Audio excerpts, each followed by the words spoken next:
En un momento, Gustavo nos va a presentar su charla sí, análisis de datos local. Bueno, ¿Quién vino la vez pasada?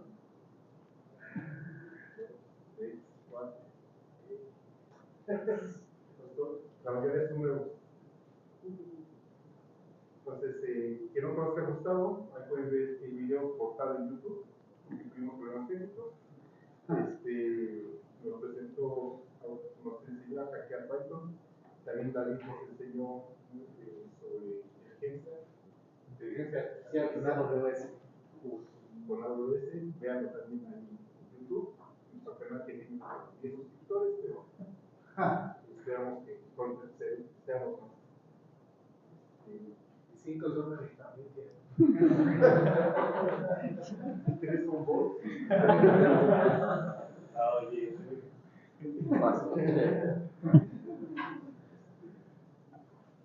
ya estabas. Listo. Bienvenidos a la comunidad de Python. Vamos a recibir la charla de Gustavo Vera con un aplauso. ¿Sí estás hablando del micro?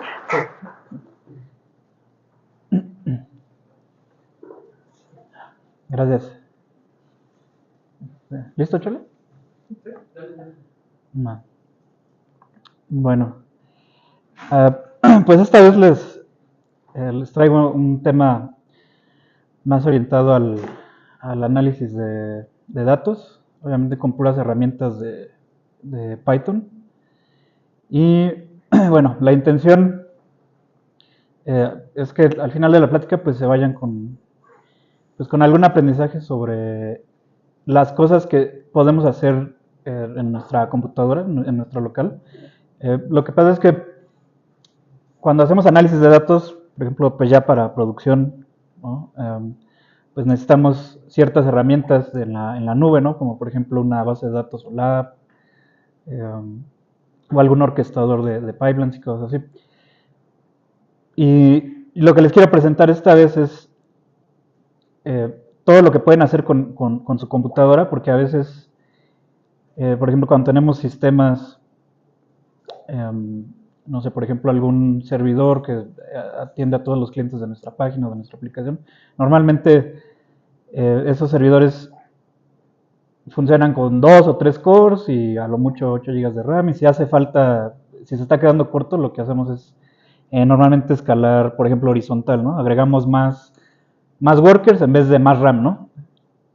Pero tener una computadora que tiene, no sé, al menos 16 GB de RAM y 8, o al menos 8 cores es algo muy poderoso porque puedes hacer muchas cosas en cuanto a análisis. Entonces, quiero tratar de contrastar lo que se puede hacer.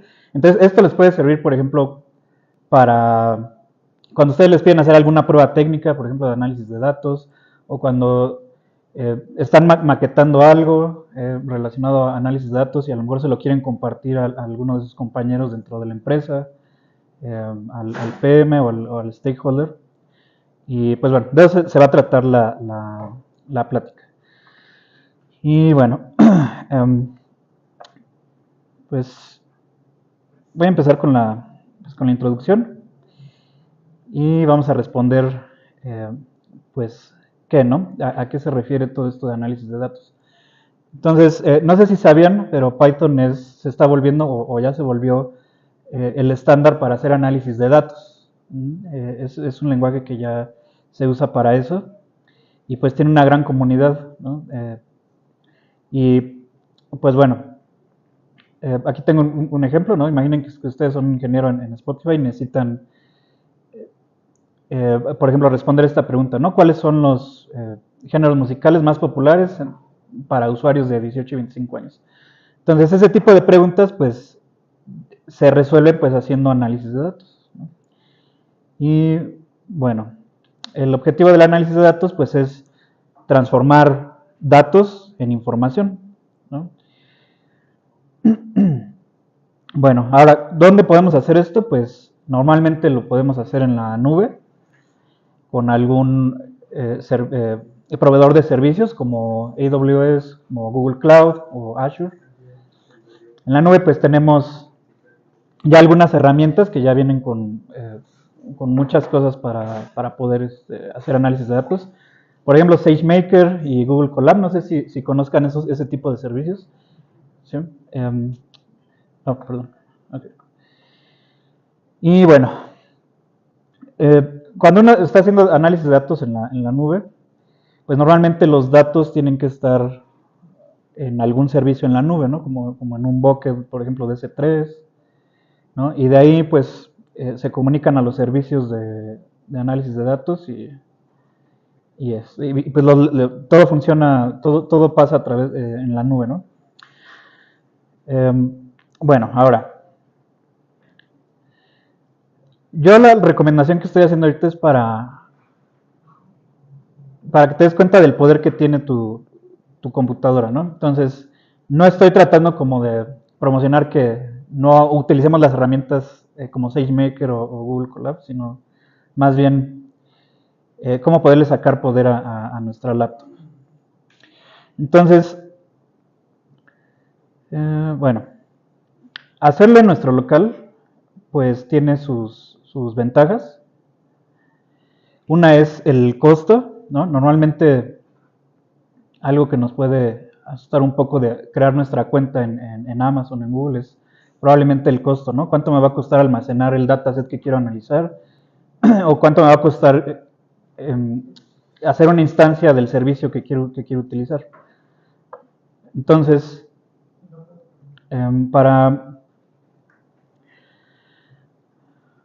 permítanme, ok.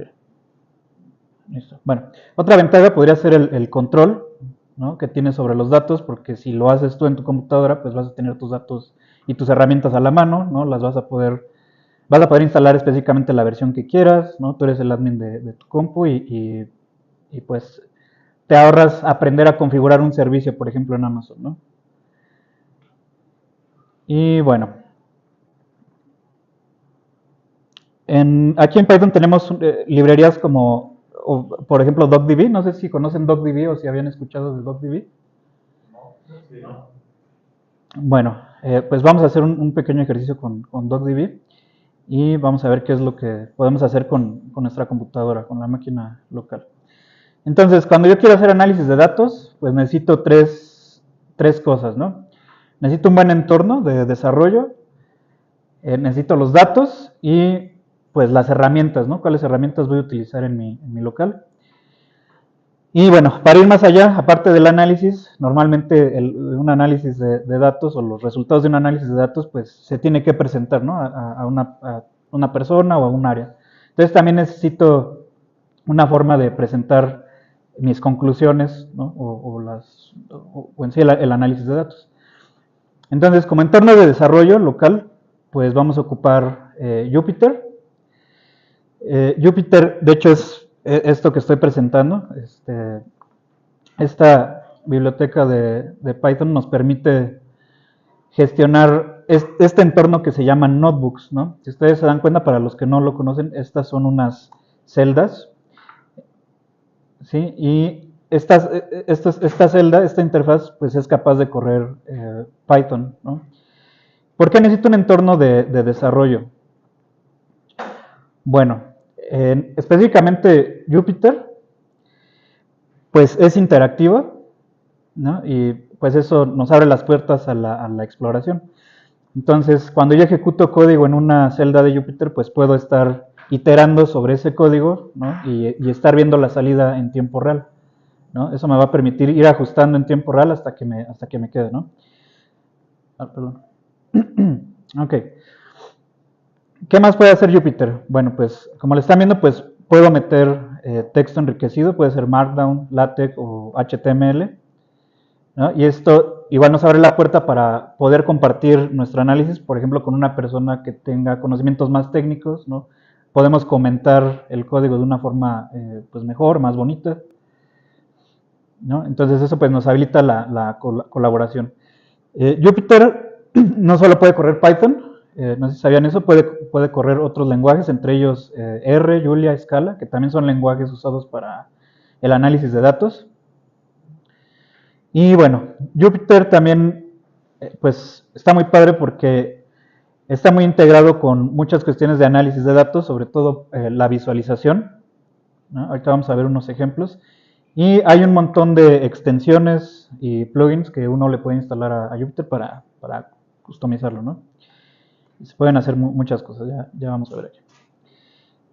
Bueno, les voy a mostrar un pequeño ejemplo de cómo se ve Jupyter cuando ejecutas código de Python en Jupyter, ¿no? Esta celda que está aquí, pues es una celda de tipo Markdown, ¿no? Ahí yo puedo meter, pues, Markdown, texto.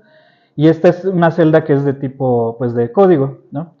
Ahorita voy a explicar un poquito más a profundidad las librerías que estoy usando, pero básicamente aquí lo que voy a hacer es que voy a cargar un CSV, ¿no? Supongamos que voy a analizar los datos que vienen de un CSV y simplemente lo voy a imprimir.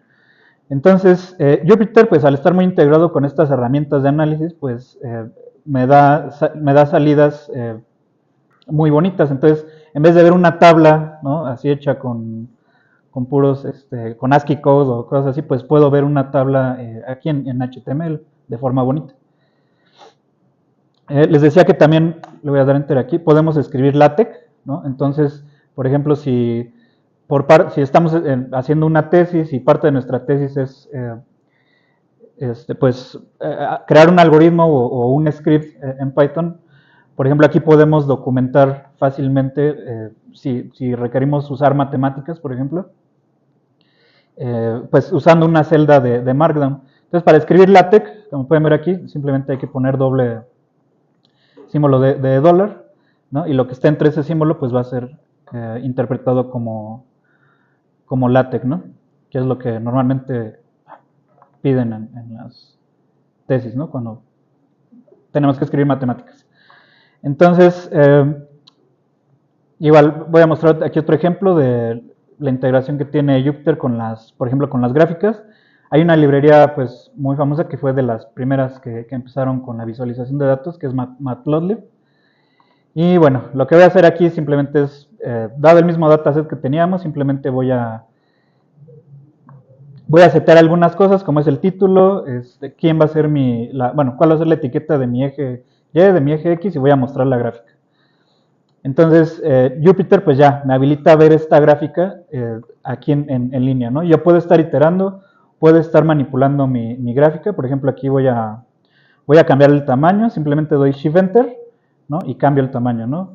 Puedo cambiar el estilo, le digo que es otro estilo, doy Shift Enter y cambia el estilo, ¿no? Entonces, Jupyter está muy bien integrado con las herramientas de visualización.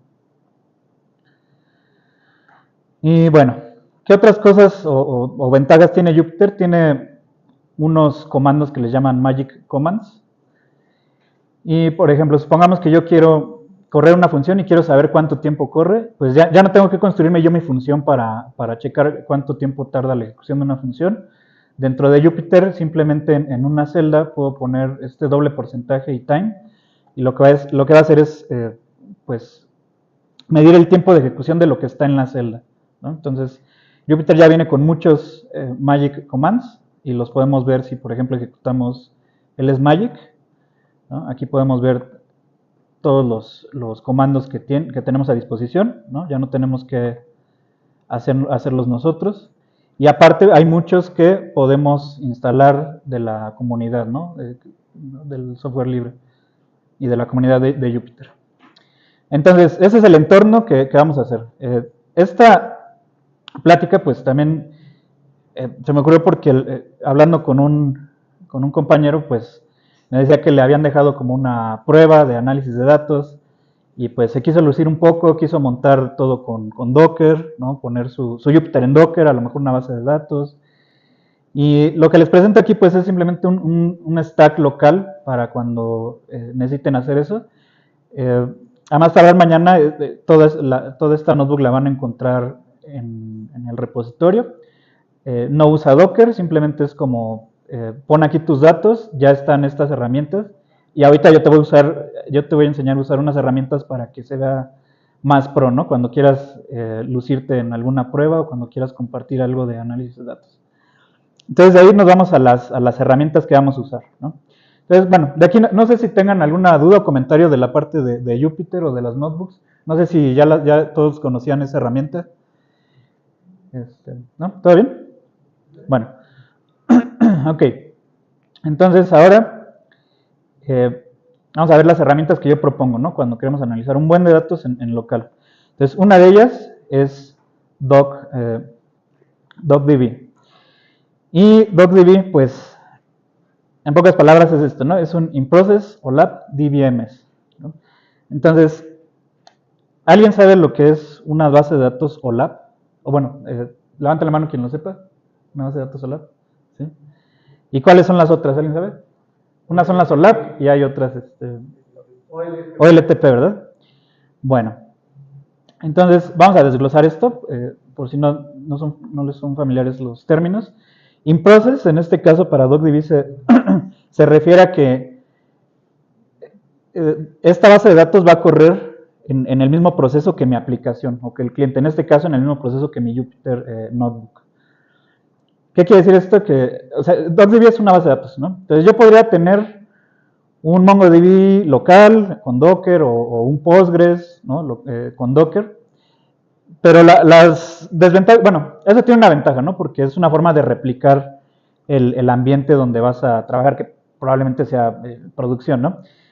Pero DocDB te da la posibilidad de tener una base en el mismo proceso, lo que quiere decir que no tienes que crear una conexión. O sea, yo no tengo que crear un usuario y una contraseña para usar mi base de datos de DocDB. Entonces, no hay latencia, o la que pueda haber en tu local. No necesitas, como les dije, crear una conexión o credenciales. Y DocDB es muy eficiente y aparte es portable, ¿sí? DocDB es una base de datos que funciona con la memoria RAM y con el disco duro. Y bueno, continuamos. A eso se refiere con in-process, perdón. Ahora, OLAP, igual para los que no conocen el término, estas son bases de datos que están diseñadas para hacer consultas, ¿no? O sea, están optimizadas para hacer agregaciones, filtrados, joins. Y, pues bueno, algunos ejemplos de las herramientas que tenemos, por ejemplo, en la nube de esto puede ser Redshift, ¿no? Que es un servicio de AWS. También Snowflake, por ejemplo. Ahorita les explico más la diferencia entre una base de datos OLAP y una OLTP. Y DBMS pues simplemente se refiere a que pues es un sistema para gestionar bases de datos, ¿no? Tablas, todo lo que se refiere a la gestión de tu base de datos, pues es un DBMS, ¿no? Entonces, por eso DocDB es una in-process OLAP DBMS. Ok, entonces nada más para contrastar un poco con lo que es OLAP versus OLTP. Entonces, una base de datos OLTP, pues es una base de datos que está optimizada para manejar transacciones, como por ejemplo cualquier base de datos, un MySQL que utilicemos para nuestro servicio, un Postgres, ¿no? Ahí siempre se trabaja a nivel de registro, ¿no? O sea, hay un objeto y lo quiero guardar, pues ese es un récord, ¿no? O quiero traer cierto objeto, pues traigo solo un récord, ¿no? O altero un récord, ¿no? Normalmente están optimizadas para hacer operaciones como insert, update y delete. Mientras que una base de datos OLAP, pues sirve para manejar, bueno, está optimizada para hacer consultas en grandes volúmenes de datos, ¿no? Y normalmente están optimizadas, bueno, son bases de datos que hacen las operaciones de forma vectorizada.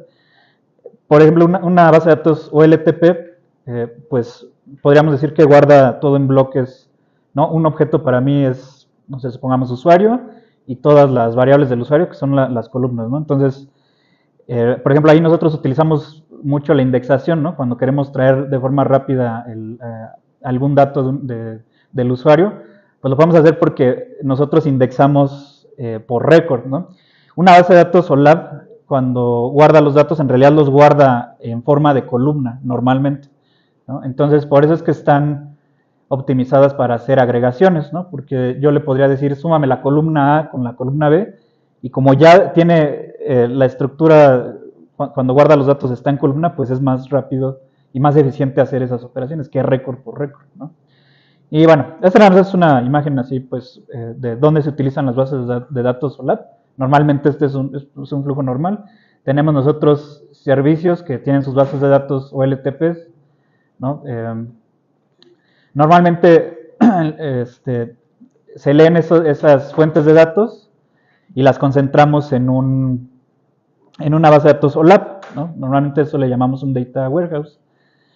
¿Para qué hacemos eso? Porque nosotros cuando queremos contestar preguntas del negocio, bueno, para eso, para poder contestar preguntas del negocio, ¿no? Si a mí me preguntan, oye, ¿cuántos clientes nuevos tenemos del mes pasado que vinieron a través del canal de Facebook, ¿no? Entonces, ese tipo de cosas, como trabaja con todos los datos, pues se deben calcular en una base de datos OLAP. Y una vez que tenemos eso, pues normalmente lo que se hace es presentar esos resultados ya sea en un BI tool, por ejemplo, Power BI, Tableau, o la herramienta que vamos a ver en local, que les voy a enseñar. Bueno, entonces en pocas palabras, DocDB es el SQLite para el análisis de datos, ¿no? Entonces, así como podemos nosotros guardar una pequeña base de datos en nuestra aplicación móvil, ¿no? Para guardar ahí ciertos récords y que el móvil no se tenga que estar comunicando con algún servidor, pues ahí podemos portar, ¿no? Nuestra base de datos directamente con nuestra aplicación. Entonces, DocDB viene a llenar ese espacio, ¿no? Si en algún momento necesitamos una aplicación que maneja cierta cantidad de datos pesados, entonces pongamos que tenemos el mapa de, pues no sé, de todas las casas de la ciudad y mi aplicación necesita usar ese mapa para hacer ciertos cálculos, yo puedo portar DocDB a la aplicación, directamente con la aplicación, y que el móvil haga las operaciones de análisis de datos ahí mismo, ¿no? Y ya no necesito, pues, pagar a Snowflake o algo así, ¿no? Entonces, eso es lo que viene, lo que hace DocDB, viene a llenar ese espacio. Ok. Bueno, esta es otra herramienta que igual va a estar aquí en el stack local, que es Pandas. No sé si conozcan Pandas. Pandas también es como el estándar para hacer manipulación de datos, ¿no? Y análisis de datos.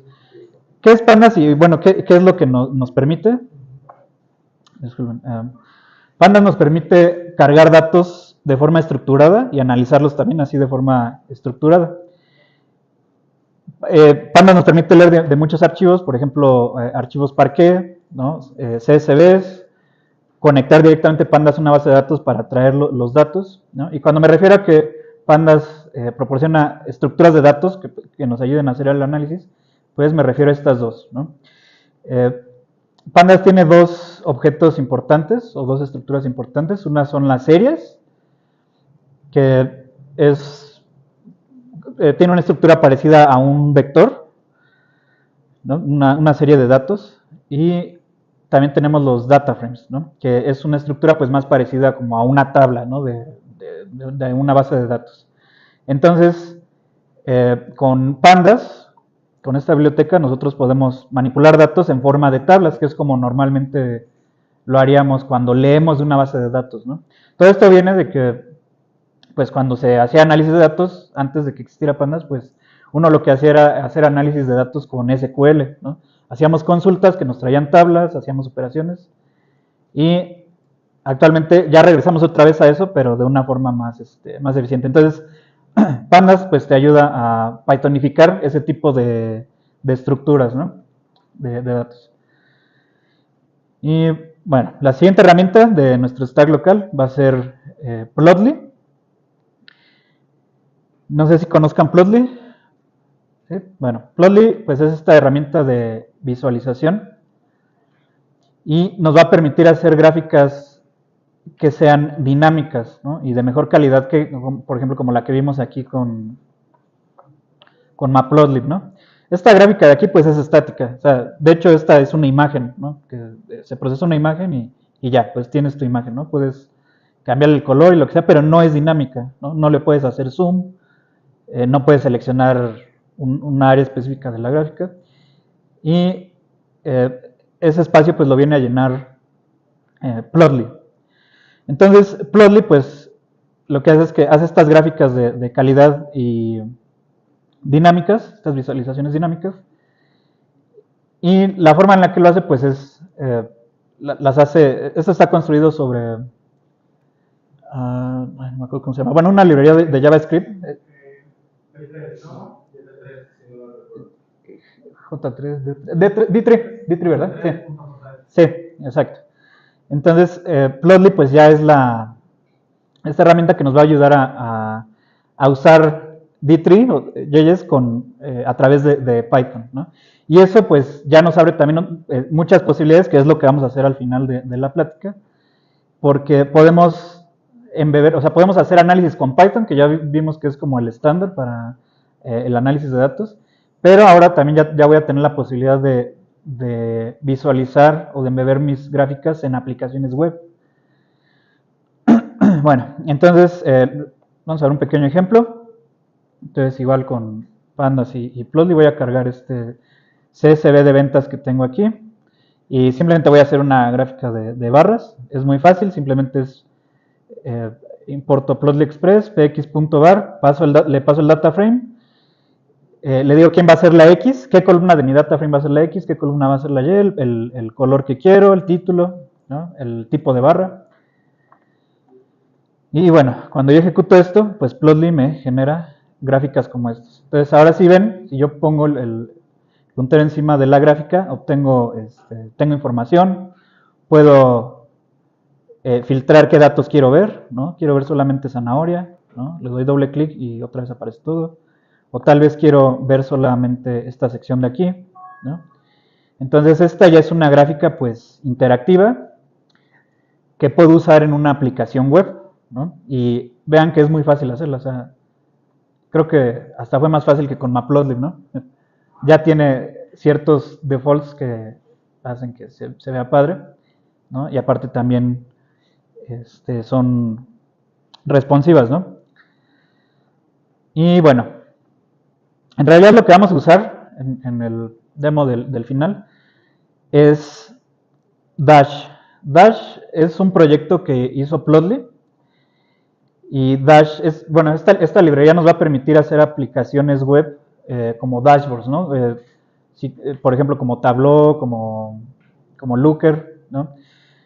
Pero hecha por ti, ¿no? Tú vas a poderla diseñar, tú vas a poder los componentes. Dash está hecho sobre Flask, ¿no? Entonces, cuando uno usa Dash, pues uno puede levantar ahí un server que es el que va a estar respondiendo las visualizaciones.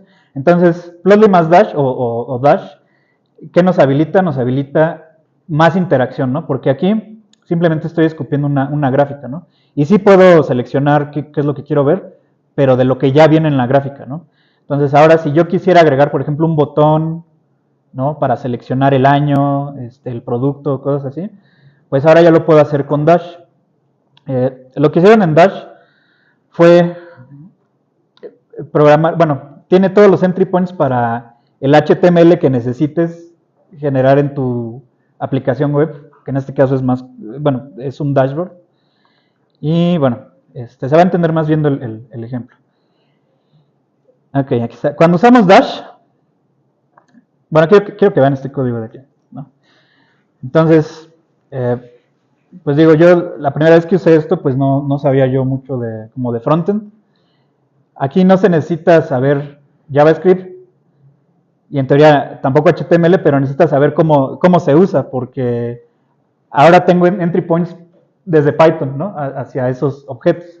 Entonces, pues sí, uno debe de saber un poco cómo estructurar más o menos una aplicación web, ¿no? Como el HTML.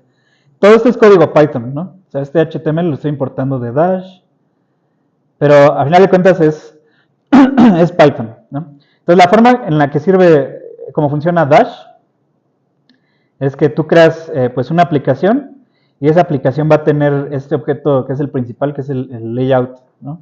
Y dentro del layout tú puedes poner divs y es donde vas a poder poner charts y dividir en, no sé, por ejemplo, poner un grid. Aquí estoy poniendo un radio, creo que es, sí, una serie de botones de los de circulito, ¿no? Una tabla. Y tenemos este objeto también que es de los principales, que es el graph, ¿no? Entonces, ¿cómo utilizo Dash? Bueno, yo le voy a decir, tú crea un objeto que va a ser el graph, ¿no? Ahí es donde yo voy a escupir el chart como el que hice aquí arriba, ¿no? Y para que esto funcione, pues yo le tengo que agregar un ID, ¿no? Un identificador. Ahora, ¿cómo funciona la interacción, ¿no? O los triggers de las gráficas en esta aplicación? Pues bueno, por ejemplo, aquí que tengo este radio item, también tiene su ID, ¿no? Entonces, a través de los IDs de mis componentes, yo puedo escribir callbacks, ¿no? Y estos callbacks, pues, me van a servir para definir, ¿no? Yo le voy a decir, bueno, cuando yo active este botón, yo quiero que dispares esta gráfica o que actualices esta gráfica, ¿no? Entonces, en el callback, la anotación o el signature del callback es poner primero los outputs, ¿no? ¿Qué es este output? Bueno, pues es la salida de esta gráfica o de este callback tiene que ir a este elemento, a my final graph example.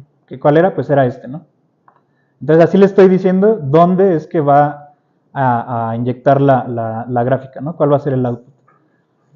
Ahora, aparte de decirle cuál es el ID que voy a modificar, le debo de decir qué propiedad de ese componente. Entonces, este objeto graph, pues tiene esta propiedad que se llama figure, ¿no? Que es un diccionario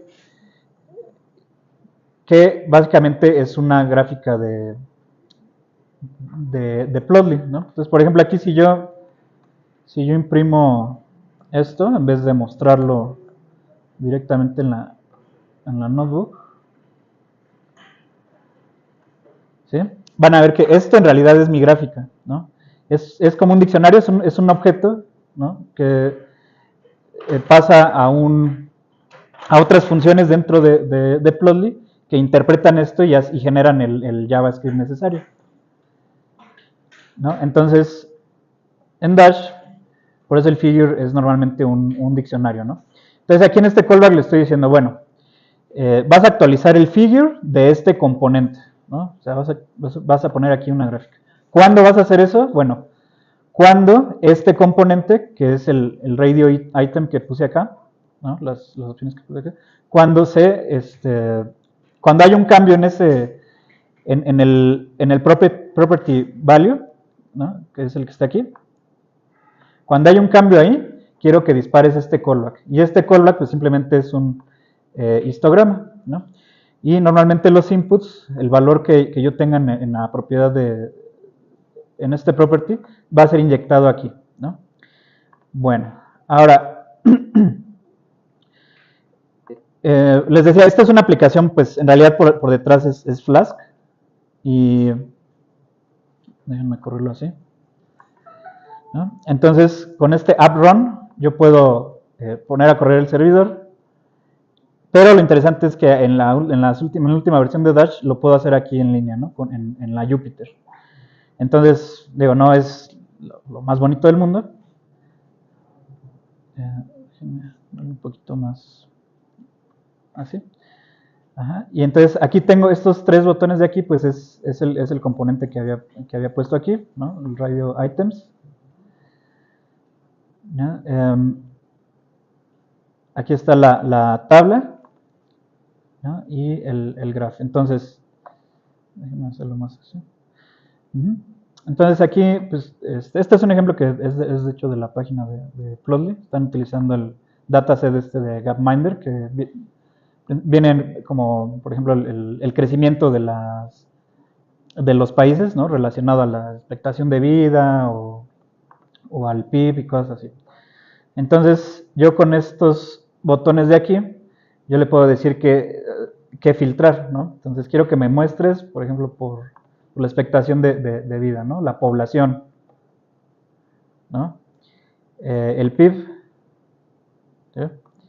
Entonces, pues esto ya es algo más bonito, ¿no? Ya puedo ver yo la tabla. Vean que cuando yo agregué la tabla aquí, tiene este page size que es 6, ¿no? Entonces eso está haciendo que solamente se visualicen, bueno, me va a paginar de a 6 elementos mi tabla, ¿no? Entonces yo puedo ver aquí mi tabla, ¿no? Y pues ya, pues ahora sí, ya podemos hacer este tipo de cosas pues desde Python, solamente con puro Python. ¿Está corriendo dentro, no? Sí, aquí me puso Perdón. Sí, aquí esto está corriendo un pequeño como server de Flask. Aquí de hecho uno le puede poner el modo. Aquí lo puse en debug nada más para que se muestre como salida de la celda. Pero si yo le pongo externo, el modo externo, me lo va a exponer en otro puerto y me va a dar un URL donde está corriendo fuera del notebook. Que de hecho ese es el ejercicio que vamos a hacer, ¿no? Pero sí, ahorita, o sea, si vemos el PID, por ahí va a haber un pequeño server que está corriendo. Y pues ya, bueno, pues con toda la magia de Plotly, ¿no? Esto es interactivo. Perdón. Bueno, pues ese es Plotly. Y pues bueno,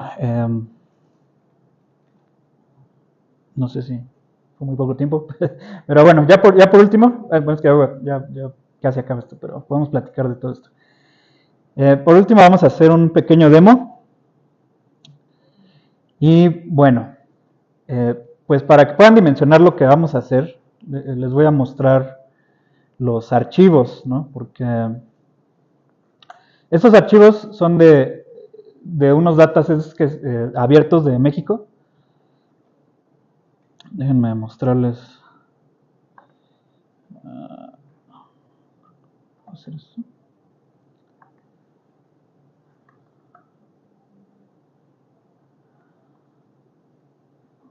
A ver. Déjenme abrir los archivos. Espérame, es que no sé usar Windows. No, en serio. Bueno.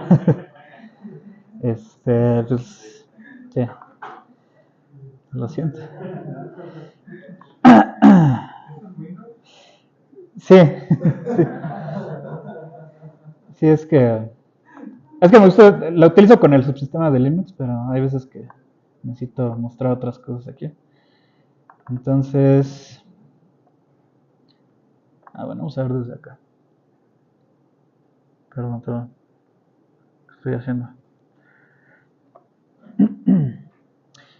Ya, creo que aquí en el README les dejé los... No, se los dejé ahí.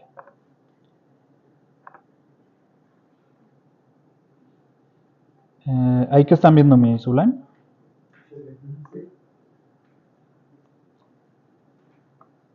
Ok, bueno, no importa. Aquí está, en esta carpeta de data, va a estar igual en el repositorio. Bueno, estos archivos no van a estar en el repositorio porque por esto, les voy a mostrar.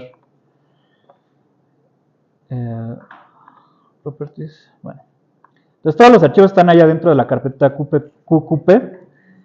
Ajá. ¿Ya vieron cuánto? ¿Sí se muestra eso, ¿verdad? Ajá, son 37.4 gigabytes. Pero son CSVs.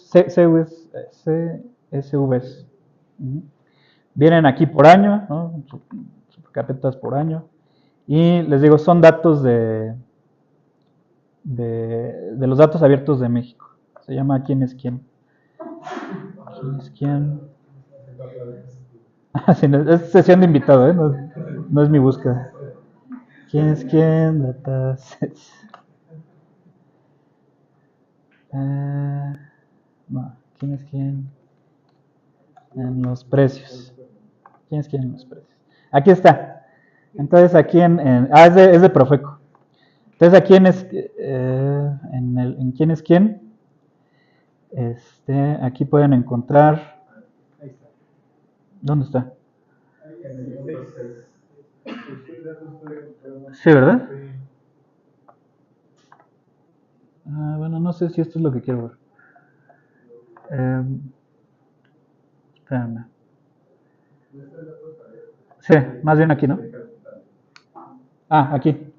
Sí, entonces aquí están los datos abiertos de Profeco, de quienes quieren los precios. Si ustedes le dan aquí en descargar, está por varias secciones.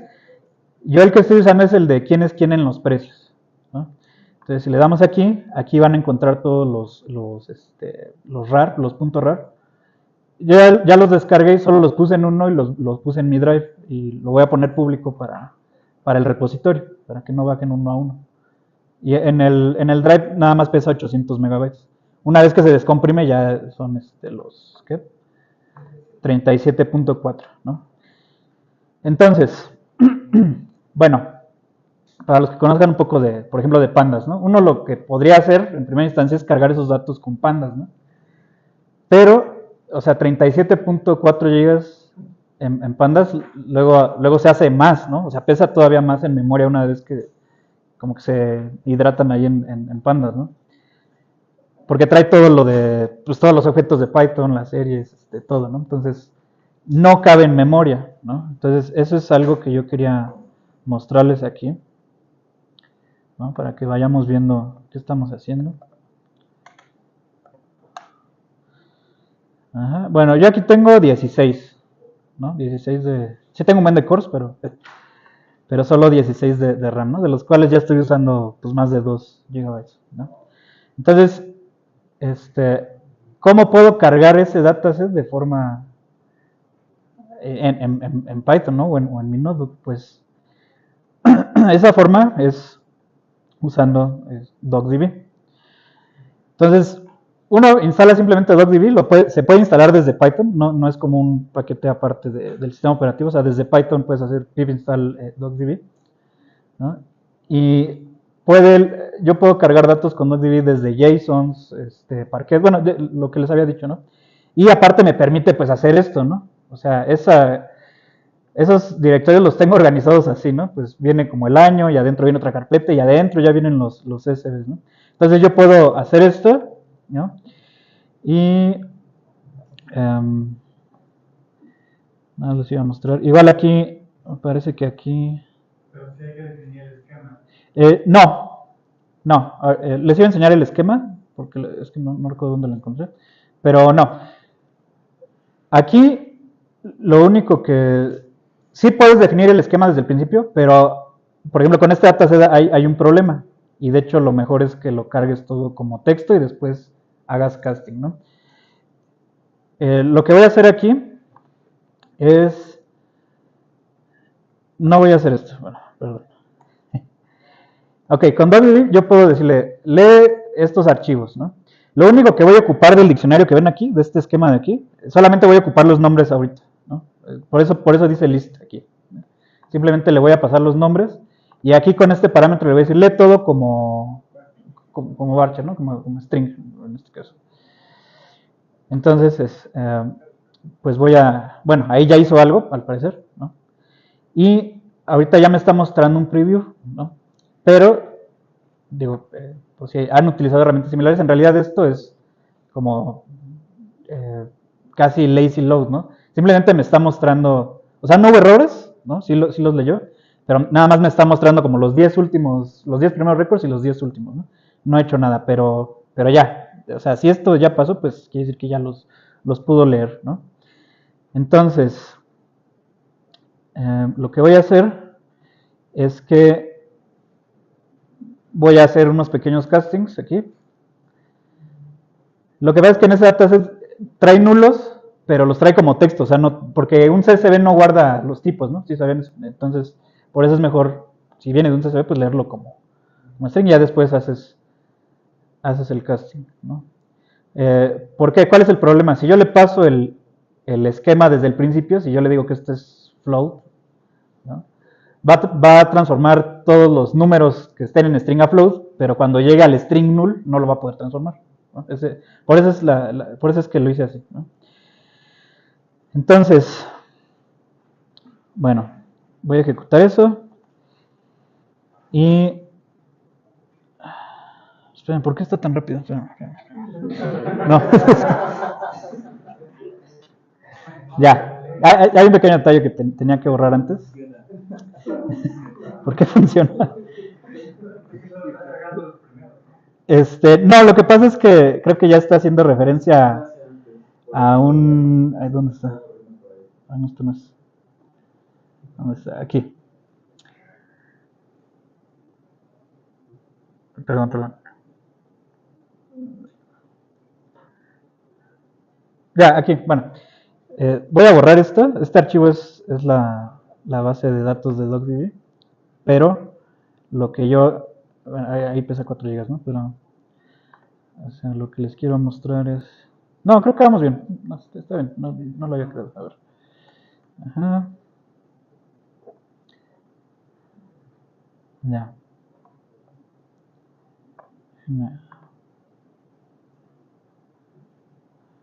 Reiniciar esto y listo.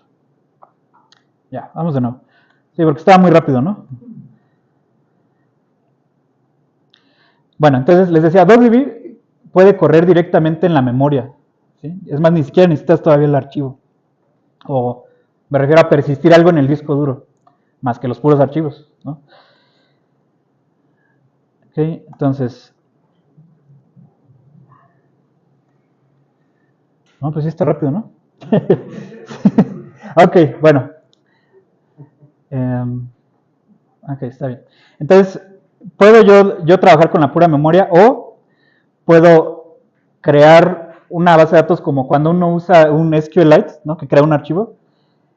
Hacer eso con DocDB es más rápido porque cuando yo hago operaciones así con la pura memoria, sin persistir nada, lo que va a hacer cada que haga operaciones es que va a leer otra vez los CSVs, ¿no? Cada que haga yo operaciones.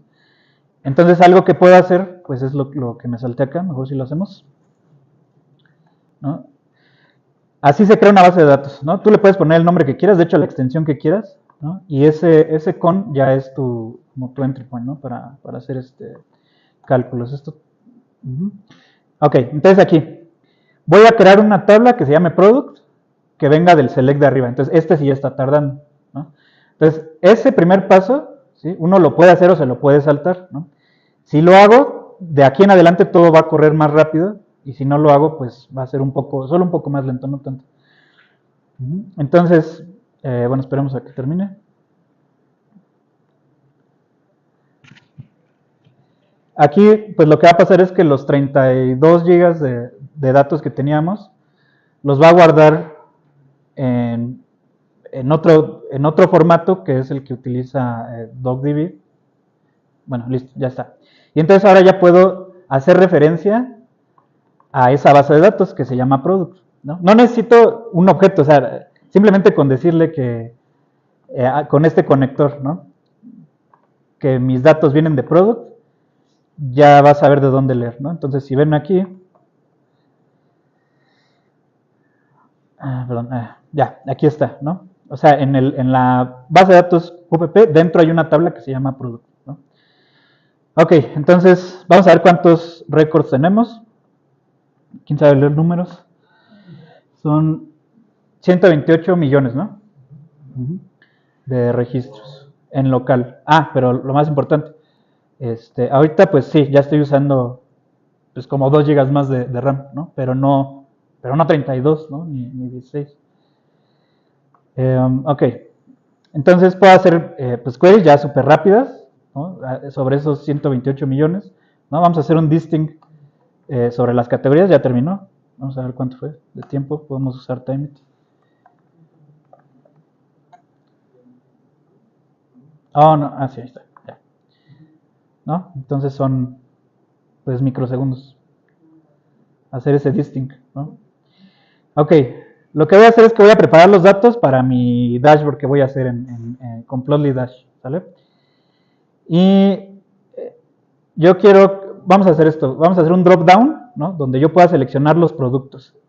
Les decía que este dataset tiene, pues lo podemos ver aquí, ¿no? Tiene las categorías, tiene los productos, tiene la presentación, ¿no? El producto pues es como en general, ¿no? Es como decir papel higiénico, ¿no? La presentación es como decir, no sé, pétalo o algo así, ¿no? O bueno, 18 rollos, ¿no? La marca es, supongamos, pétalo, y viene el municipio, viene la tienda donde lo vendían en ese año, y tengo la latitud y la longitud de la tienda, ¿no? Entonces este dataset se va actualizando año con año y pues va traqueando los precios. Creo que está traqueado desde el 2015 hasta ahorita, de muchos precios de muchas cosas, de en qué tiendas y en qué parte de México. Entonces, para yo obtener la lista de productos primero, ¿no? Pues voy a hacer este query de aquí, ¿no? Ya la hice, ya tengo los productos, nada más hice un distinct de producto. Y nada más hay un detalle aquí, ¿no? Que cuando yo obtengo esto, pues obtengo esta vista, ¿no? Pero en realidad yo lo quiero como una lista de Python, ¿no? Porque voy a usar Plotly, voy a usar Python. Entonces, cuando yo hago un query, yo tengo estos métodos, ¿no? Por ejemplo, si vemos aquí los fetch, tengo fetch all, que es como el típico fetch all de una base de datos normal. Puedo agarrar esos resultados y extraerlos como data frame con fetch div, como numpy, ¿no? como un arrow table, ¿no? Y bueno, lo que voy a hacer es extraerlo simplemente como una lista de Python, ¿no? Entonces, si yo veo aquí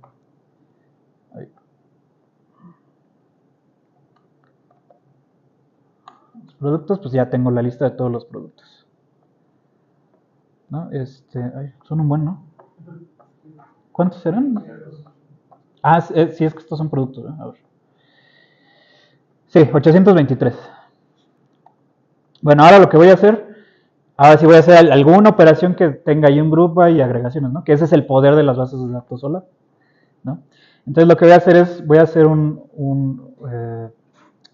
pues este select, ¿no? Que voy a agrupar por fecha de registro, ¿no? Y voy a obtener, por ejemplo, el precio promedio.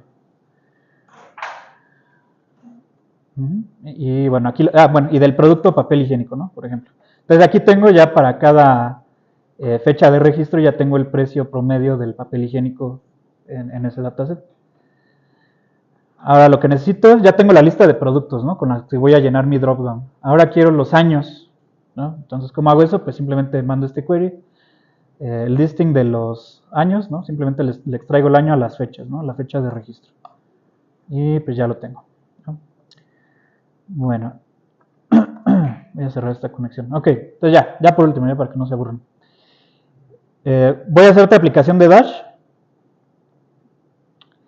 Pero ahora, pues usando, o sea, recuerden que tenemos 128 millones de récords ahí atrás.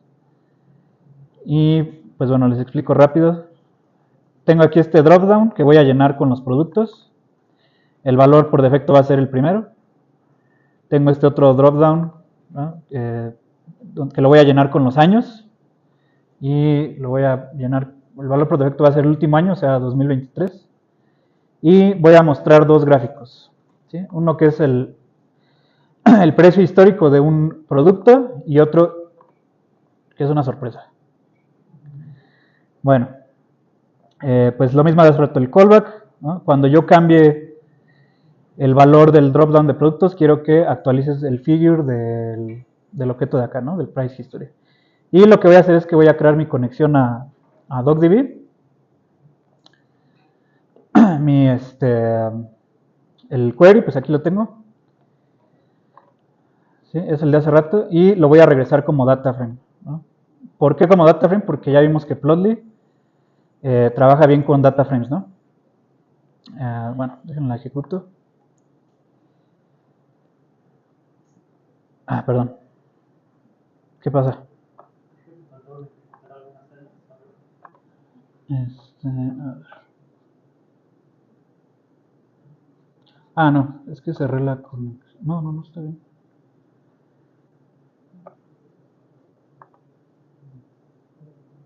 No se muestra.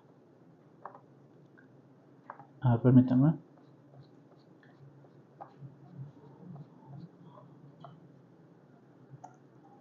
Esto estaba bien. Y falla porque ya existe. En los productos.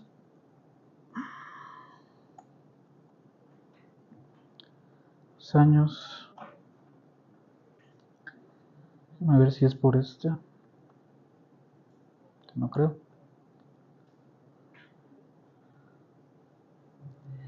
Tenemos un error.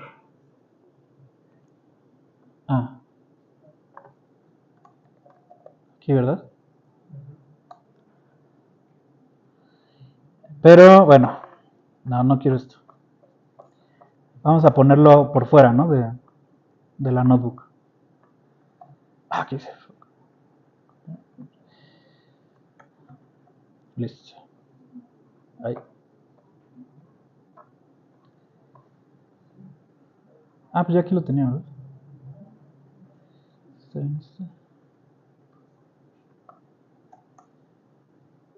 Ok, bueno, si lo corro pues ya con el modo externo, pues ya me puedo ir a esta otra URL de acá.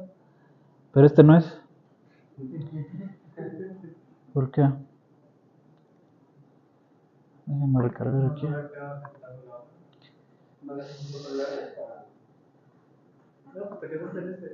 Ah, perdón, esta es la primera, ¿verdad? Sí.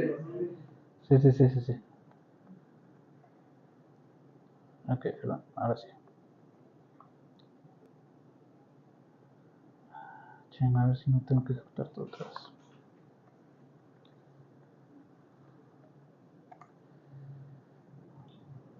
¿Qué dice? Ah, pues tengo que ejecutar todo eso, ¿no? Perdón. Es que reinicié el kernel de Jupyter.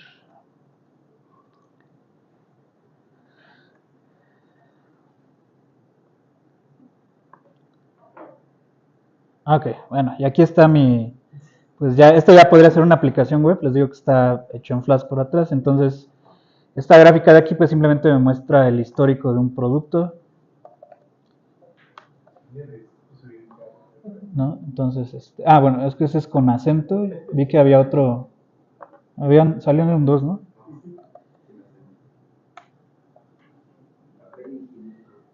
Ajá, ya está, bueno, y pues ya aquí podemos ver los precios, ¿no? Desde el 2015, el histórico de precios, y aquí abajo está el otro chart, ¿no? Que para eso utilicé el año. El año está activando el otro chart. Entonces, el chart de aquí abajo me va a decir me está diciendo que el papel higiénico más barato en el 2023 lo encuentro en Chedraui.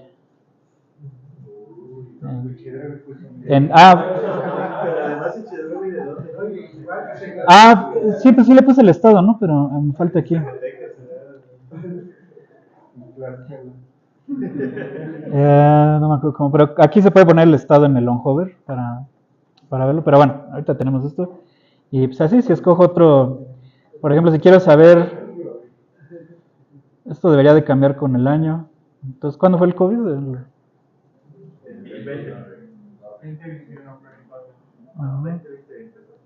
Bueno, en ese año, pues en el Super Aki Extra de allá de Yucatán. Pero bueno, pues ya este es un chat interactivo que ya funciona con 120 millones de récords allá atrás. Sí, hice una persistencia, pero en disco duro, ¿no? Y DocDB está leyendo de ahí, usando los callbacks con estos queries que puse aquí en Plotly, ¿no? Entonces, esta aplicación pues ya no necesitó conectarse a ninguna base de datos o lab externo. Y eso es todo lo que tengo para compartir hoy. Bueno.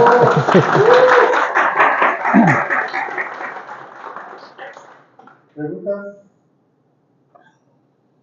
Sí. ¿Por qué hace DocDB antes de los datos? ¿No te compensa la base de datos? Nada más que crear una imagen. ¿Puedes repetir la pregunta porque no te llevas el micrófono? ¿Cómo llevo el micrófono? No, que repitas la pregunta que te hacen. Ajá, a ver, perdón, repítamela para que yo la repita. No condensa los datos, nada más lo guardan. Sí, o sea, primero los leí desde los CSVs, ¿no? Pero una vez que decides persistir los datos, DocDB ya por atrás tiene todo su mecanismo de hecho, para comprimir, ¿no? Y para guardarlos de una forma estratégica, pero eso es de cómo funciona DocDB. Entonces, cuando tú creas una base de datos, ese archivo que ves sí está hecho especialmente para DocDB, ¿no? Y manejado con la tecnología que tienen ellos. Ya no son los CSVs, ¿no? Ya es un binario que solamente vas a poder leer o que vas a poder interactuar con él usando DocDB. Y de hecho, bueno, creo que lo habíamos visto hace rato. Podemos ver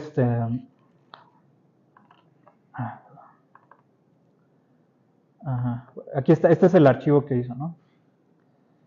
Entonces, de los 32 GB, pues se fue a 2.0 GB, ¿no? ¿Mande? ¿Qué es lo que aumenta el lector? Sí, de hecho, sí es cierto. ¿Qué es lo que qué? Y no repetí la pregunta, ¿verdad? Bueno, sí, la pregunta fue que una vez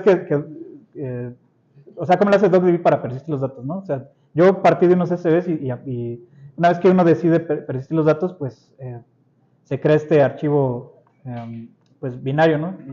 Que solamente va a poder usar DocDB. Pero esa era la pregunta, ¿no?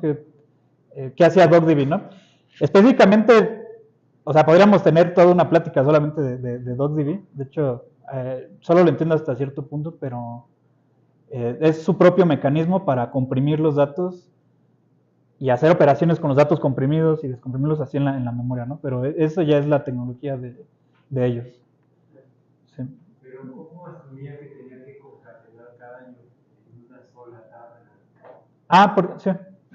Sí, la pregunta es que porque yo tengo un árbol de archivos donde viene separado por años. Entonces la pregunta es cómo sabía que tenía que concatenar cada CSV. Y bueno, si nos vamos aquí.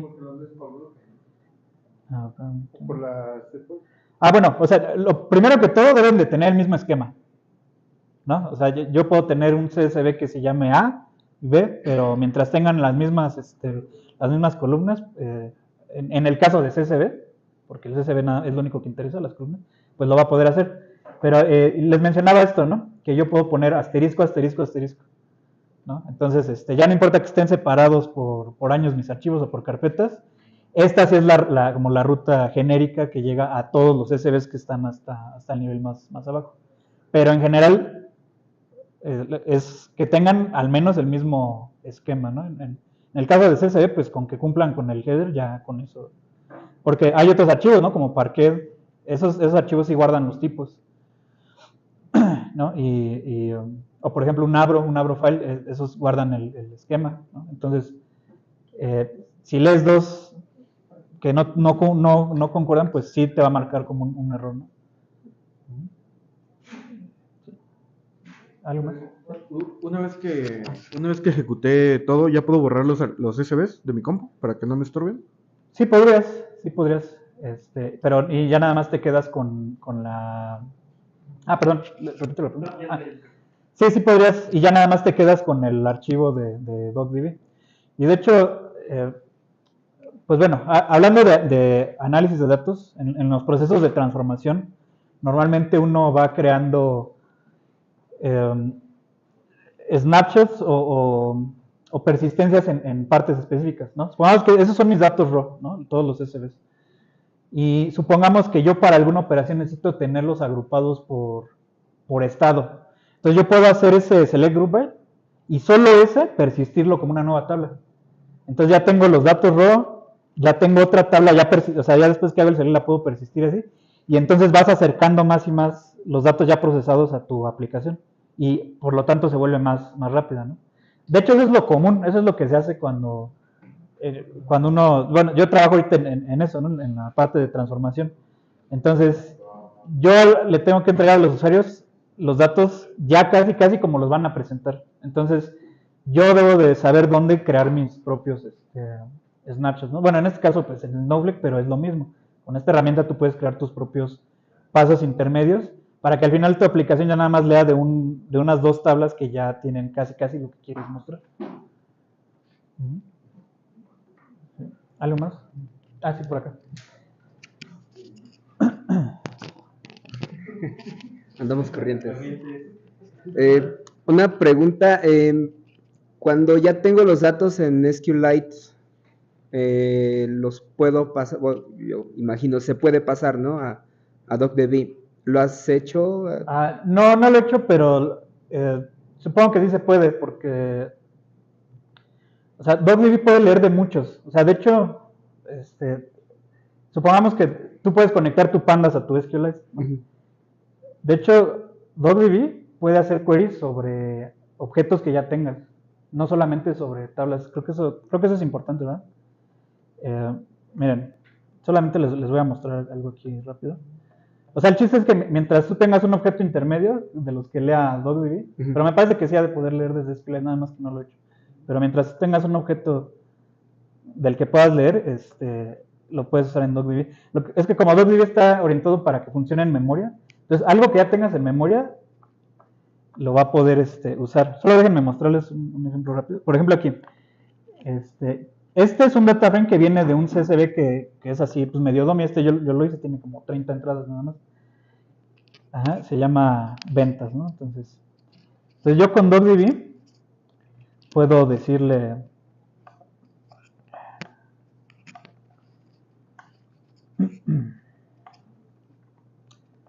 select all from ventas.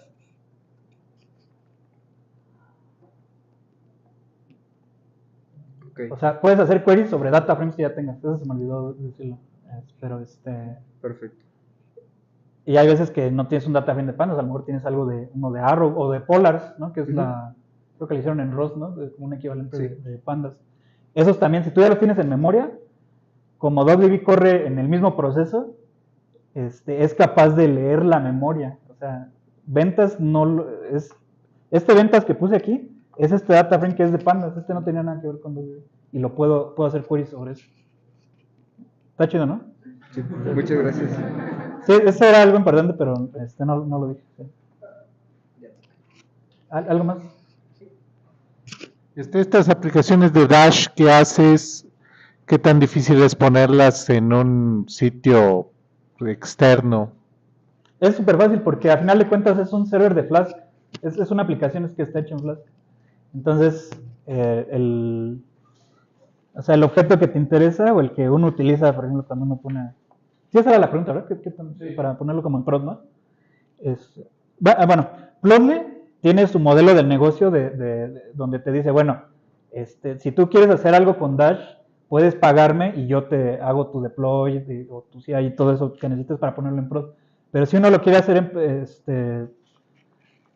pues así manual, lo único que te interesa es este objeto de aquí.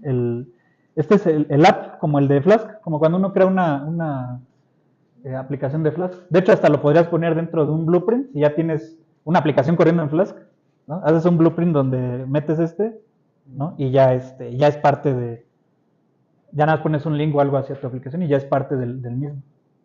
O sea, es muy fácil. O sea, si sabes hacerlo con Flask, Dash es lo mismo.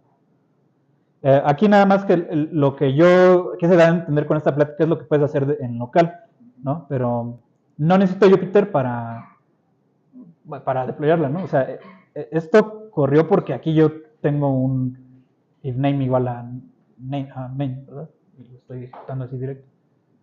Pero obviamente puede ser entry point sobre un servidor de prod, ¿no? Un unicorn o algo así. Y va a jalar. Entonces, en este caso, el DocDB corre sobre el proceso de Flask, que no necesariamente está en el proceso de Jupyter. Sí, más bien el de Jupyter. Más bien en el de... Perdón, la pregunta es, ¿en qué proceso está corriendo DocDB en realidad, no? Porque tenemos el de Flask y tenemos el de Jupyter, ¿no? Pero, o sea, en realidad el padre es el de Jupyter, ¿no? Ese es el que... en donde está corriendo. Ajá. Y pues nada, Flask pues, es un hijo, ¿no? Pero en realidad es en el de Jupyter.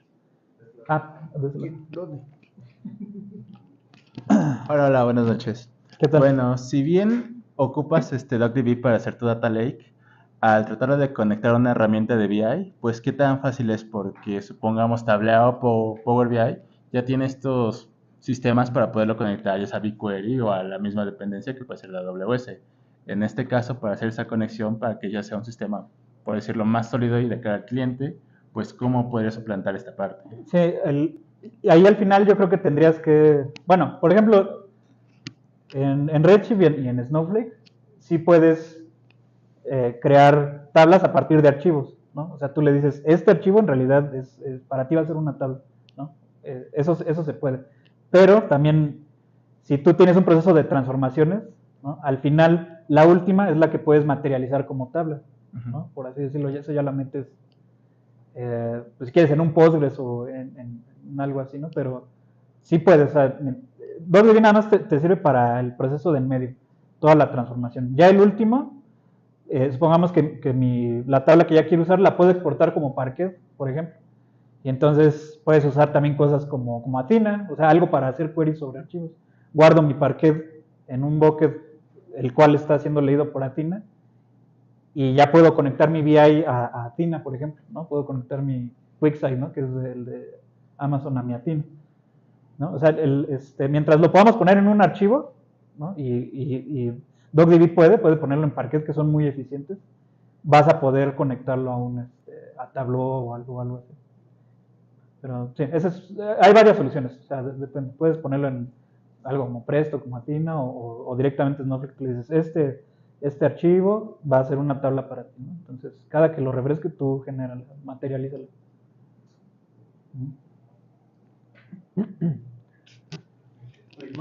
¿Alguien más? ¿Cómo decías que para las aplicaciones móviles? ¿Cómo sería la arquitectura de cómo usar DocDB en el móvil? Ok, sí, bueno, eso lo puse como ejemplo porque normalmente SQLite lo puedes usar así, ¿no? Para una aplicación móvil, ¿no? Porque ahí ya portas tu base de datos, ¿no? Cuando digo portas es que este archivo que yo generé aquí, esta base de datos, el QPP, ese lo puedo yo copiar, ¿no? Que vive ahí con mi aplicación. Y entonces, por ejemplo, aquí, pues o sea, sea móvil o no, este dashboard de aquí ya está leyendo del archivo, ¿no? Entonces, tiene que ser un uso donde no requieras que se esté conectando un servidor como centralizado, ¿no? Si tú le puedes pasar todos esos datos al usuario, ¿no? Por eso yo decía como algo como si fuera un mapa, ¿no? Haz de cuenta, imagínate que tengo un mapa guardado así en una tabla de DocDB. Entonces, mi aplicación necesita el mapa, ¿no? Supongamos, ¿no? Y ya, pues digo, en vez de hacer un request, yo veo localmente lo que hay en mi base de datos. Nada más que esta es una base de datos OLAP, ¿no? A lo mejor el ejemplo que estoy diciendo, pues dirías, no, pues utiliza un SQLite, ¿no? Si vas a hacer como un request. Una base de datos OLAP es para hacer operaciones, ¿no? Entonces, pues sí, o sea, se puede, nada más que no me imagino ahorita bien un caso de uso. Pero, por ejemplo, yo tenía una idea de hacer un proyecto, nada más que después vi que me lo ganaron, que era pues hacer todo un pipeline de transformación de datos usando lambdas, ¿no? Entonces aquí la ventaja es que cada transformación que yo hiciera, su salida fuera un Parquet, ¿no? Un archivo Parquet, ¿no? Entonces viene la primera etapa, ¿no? La transformación A termina y guarda en el bucket, por ejemplo, el Parquet A, ¿no? Y luego la B. Y así, y yo puedo utilizar lambdas para hacer transformaciones, ¿no? O sea, en vez de pagar un data warehouse o una herramienta así, puedo utilizar lambdas, ¿no?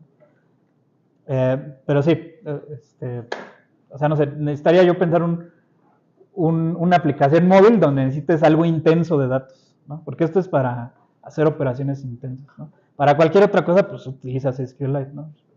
Para guardar un registro de records de algún juego o algo así. Pero de qué es portable, es portable. O sea, esa era la idea, de que no necesitas una conexión hacia internet o hacia un servidor directo, ¿no? Puedes mover tu base de datos con tu aplicación. Esa era la idea nada más. No sé si más o menos tendría que ser una aplicación de datos, ¿no? De operaciones. ¿Sí? Hola, tengo otra pregunta. ¿DocDB funciona solo para ambientes locales o también en la nube?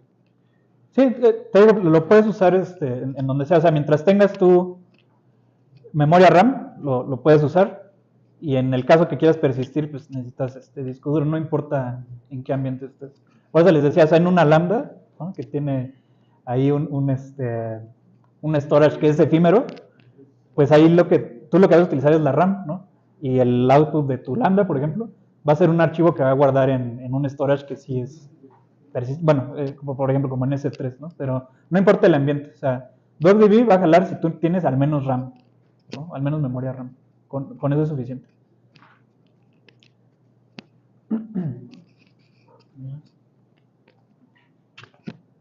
¿Ya? ¿Sería todo? Gracias.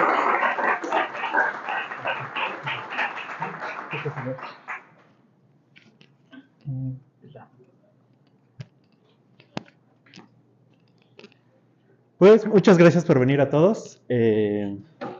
Otra vez los quiero invitar mucho a que traten de proponer una plática. Esto está muy, ¿cómo se dice? Tiene que ser muy colaborativo para que esto siga, ¿no? No tenemos como muchas ideas de qué podemos hacer. Por ejemplo, ahorita probamos lo que fue poner nada más una plática. En el pasado fueron 2, para ver si estamos un poquito más holgados de tiempo, convivir un poquito más, o incluso pues ya terminar más rápido, o tener un poquito más de tolerancia para la llegada, ¿no? Entonces, eso creo que sería lo más importante, que se animen a dar una plática. No tiene que ser un tema avanzado, Puede ser incluso que propongan una plática que les gustaría escuchar, que también eso es válido y podemos conseguir a alguien que la dé en dado caso. Y bueno, de nuevo muchas gracias por venir, muchas gracias a Wiseline por las instalaciones. Todavía convivimos un ratito por aquí, ¿verdad, Pixe? Y bueno, hay pizzas. Y acá en la puerta hay un refrigerador con bebidas. Excelente. A los amigos del stream, muchas gracias. Y bueno, nos vemos para la otra semana. Digo, el otro mes.